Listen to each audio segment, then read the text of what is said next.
नमस्कार मित्रों, मैं आचार्य धर्म शिक्षक सिद्धनाथ त्रिपाठी कुंडली दर्शन 8 में आप लोगों का स्वागत करता हूं। मित्रों, आप लोगों के बीच एक संसारी मोह ममता और प्रभु प्रेम की एक कहानी लेकर आया हूं। आज का विषय यही है, इसी पर आप लोगों से चर्चा करते हैं। आइए सुनिए उस कहानी को, आपको सुनाता हूँ। एक व्यक्ति था, उसके 3 मित्र थे।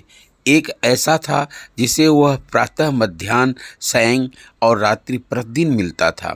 उसके बिना उसे एक पल भी शांति नहीं मिलती थी। दूसरा ऐसा था जिसे वह प्यार करता था अवश्य, परंतु मिलता था सप्ताह में, दूसरे या तीसरे सप्ताह में। और तीसरा ऐसा था जिसे वह कभी कभी महीनों के पश्चात मिलता था। एक बार इस व्यक्ति पर एक मुकदमा बन गया। वकील ने कहा, मुकदमा बहुत सख्त है, बहुत भीषण दंड हो सकता है, तो ऐसा गवाह तैयार करो जो कहे कि वह तुम्हें जानता है और तुम पर लगे आरोप को गलत समझता है। वह व्यक्ति अपने पहले मित्र के पास गया और बोला, एक मुकदमा बन गया है मेरे ऊपर, एक गवाही की आवश्यकता है। तुमसे बढ़कर मेरा कोई मित्र नहीं, तुम चलकर मेरे पक्ष में गवाही दो। मित्र ने कहा, देखो भाई, तुम्हारी मेरी मित्रता अवश्य है, हम इकट्ठे खाते पीते सोते जागते हैं, परंतु गवाही देने के लिए मैं तुम्हारे साथ एक पग भी नहीं जा सकता। वह व्यक्ति बहुत निराश हुआ, दुखी भी हुआ। तभी उसे दूसरे मित्र का विचार आया। उसके पास जाकर गवाही देने के लिए कहा। मित्र बोला, मैं तुम्हारे साथ कचहरी के द्वार तक तो जा सकता हूँ, परंतु कचहरी के अंदर नहीं जाऊँगा, गवाही नहीं दूंगा। यह व्यक्ति फिर निराशा में डूबा, फिर दुखी हुआ।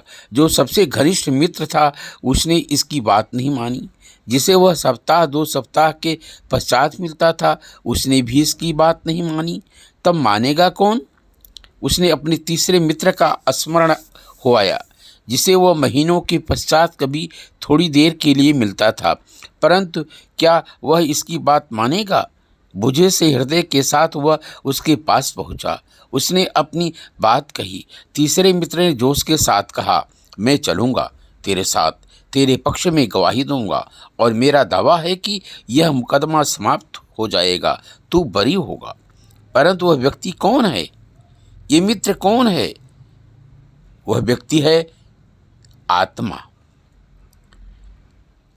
पहला भिन्न है, मित्र है धन संपत्ति, भवन और भूमि, जिन्हें मनुष्य अपना समझता है और जिनके लिए वह प्रातः, सायं, मध्याह्न और रात्रि हर समय चिंता करता है। दूसरा मित्र है संबंधी, रिश्तेदार, पत्नी, बच्चे, भाई, बहन, जिसके लिए मनुष्य प्रत्येक कष्ट उठाता है।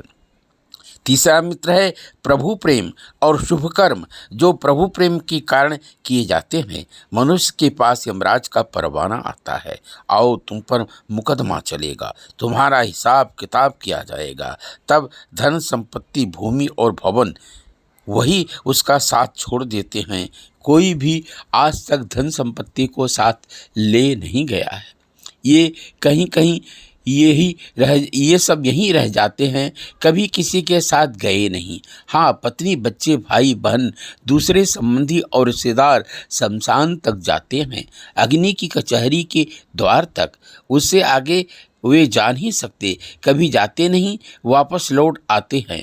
यमराज की कचहरी में आत्मा के साथ जाता है केवल प्रभु प्रेम और वे शुभ कर्म, जो प्रभु प्रेम के कारण किए जाते हैं।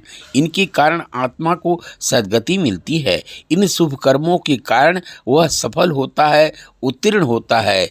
अभी आप लोगों ने सुना संसारी मोह ममता और प्रभु प्रेम की एक कहानी। अच्छा लगे तो लाइक सब्सक्राइब अवश्य करें। धन्यवाद।